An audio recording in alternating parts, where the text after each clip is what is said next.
সবাইকে শুভেচ্ছা জানিয়ে শুরু করছি চাঁপাইনবাবগঞ্জ টিভির আজকের সংবাদ আয়োজন।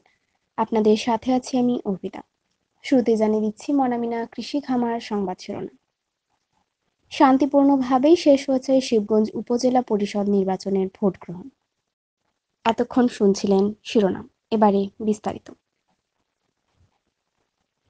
চাঁপাইনবাবগঞ্জের শিবগঞ্জ উপজেলা পরিষদ নির্বাচনে ভোট গ্রহণ শান্তিপূর্ণভাবেই শেষ হয়েছে।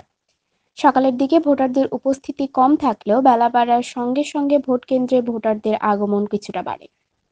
বিভিন্ন ভোট কেন্দ্র ঘুরে দেখা যায় বয়স্ক ভোটারদের ভোট কেন্দ্রে আনতে চেয়ারম্যান ও ভাইস চেয়ারম্যান প্রার্থীরা রিকশা, ভ্যানের ব্যবস্থা করেছিলেন।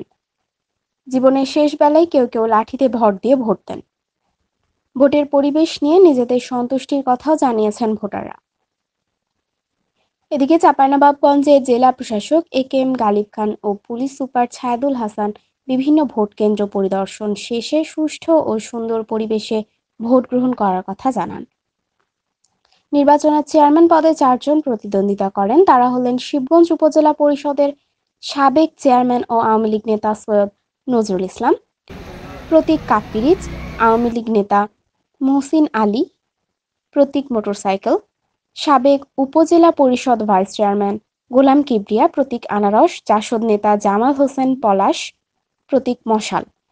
এছাড়াও ভাইস চেয়ারম্যান পদে 4 জন ও মহিলা ভাইস চেয়ারম্যান পদে 3 জন প্রতিদ্বন্দ্বিতা করেন। এদিকে শেষ খবর পাওয়া পর্যন্ত শিবগঞ্জ উপজেলা পরিষদ মিলনায়তন থেকে ফলাফল গ্রহণ ও ঘোষণা করা হচ্ছিল, তবে রাত 9:30 পর্যন্ত সবগুলো কেন্দ্রের চূড়ান্ত ফলাফল পাওয়া যায়নি।